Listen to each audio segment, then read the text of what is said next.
Well, I hate to tell Mr. O'Reilly, but I just don't agree with him. He's asked, how do you detect bias in the news? And he says you can't. But actually, Bill, we can. And here's how. There are 7 ways, and in your notes, you will see spaces where you can fill this in. The first way is bias through selection and omission. So basically, you state a fact, but you leave out part of the truth. Like the example, if I'm writing an article and I'm covering like a speaker coming to speak to North Lincoln, and I say the speaker's remarks were greeted by jeers. Well, if I don't tell you much about the speaker, what they said to get those jeers, I mean that's pertinent information. That's pretty important. But if I don't provide that information, you might assume the speaker's not a very good speaker. You might not think very highly of him just based on the fact that I don't tell you all the information. If I'm in favor of the speaker and there are some boos in the audience, I might say there was a handful of dissenters, which means people who disagree. But look at the term I use. There was a handful, not many. So there's definitely bias in the way I present information and what I choose to say and what I choose not to say. For some reason, it goes to number 3. Number 2, the slide for number 2 follows this. I don't care how you write on your paper, it doesn't matter.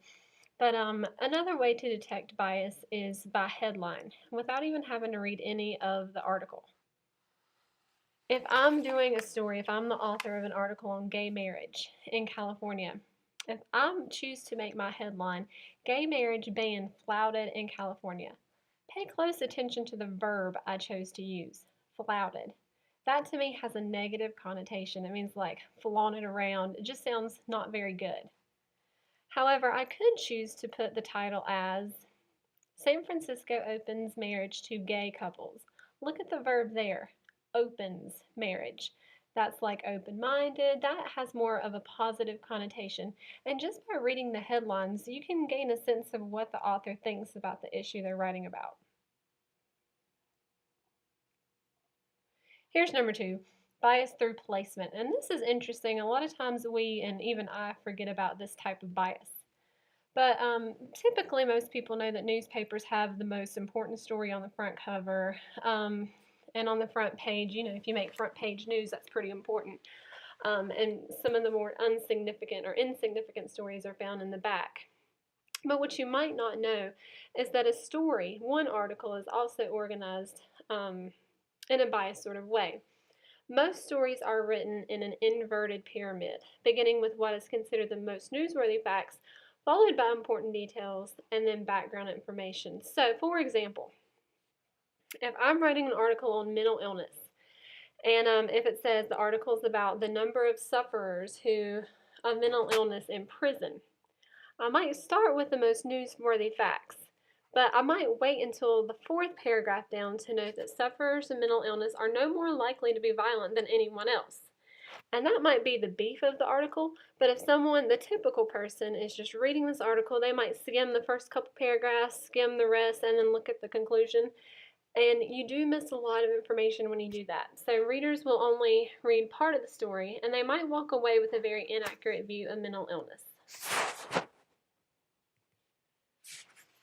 Number 4, bias by word choice, diction, and tone. I've really focused a lot on this because I think this is the easiest. I mean, it's easy to overlook, but it's also easy to spot if you're looking for it.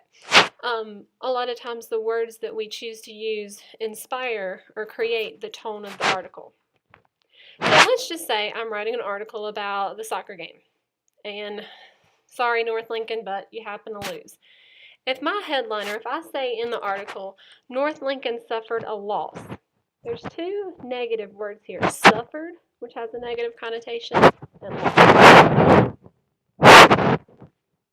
I might choose to say it was a close game. Now that's a little more neutral. That's better. This is a little more complimentary of North Lincoln. And I could go even further and say it was a near win, which the word loss is not even in there. I mean, it still means the same thing, but the positive word here is win. So if I say North Lincoln lost, then that sounds like I'm more biased, like I'm angry about it. I don't think highly of North Lincoln's soccer team. Or I might say it was a near win, which sounds more positive, like I'm a fan and I was really, really wanting them to win. Bias by photos. We've already talked about photo analysis, but really it's interesting, and we don't think about it. But if I'm writing an article and I want to choose a photo to go with that article to supplement that article, I can choose a good photo or I can choose a bad photo. And watch the news tonight. You will see this example. If I'm writing a story about Gary Coleman, I might use that photo. Child star, cute as can be. Or if I don't like him, if I'm not a fan, I might want to use this one.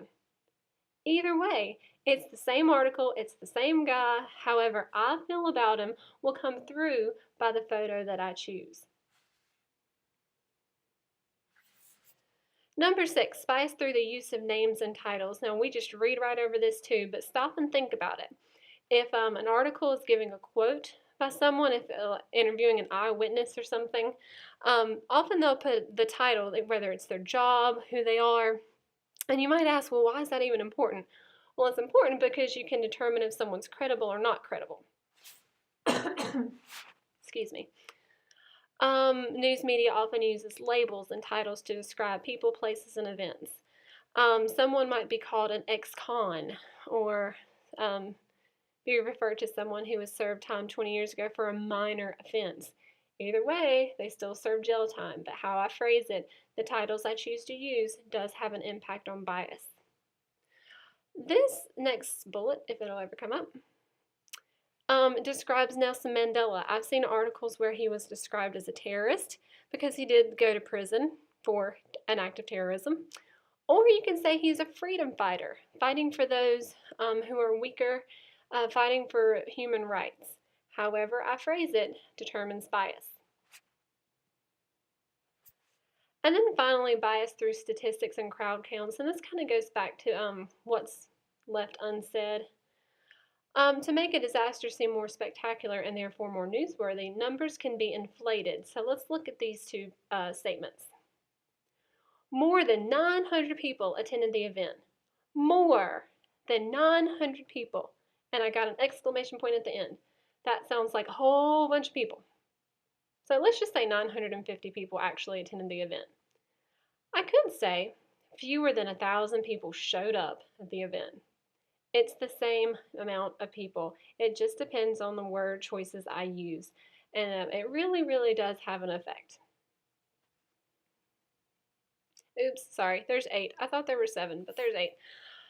Bias by source control. You have to ask yourself, who in the world is writing this article? Where is this even coming from?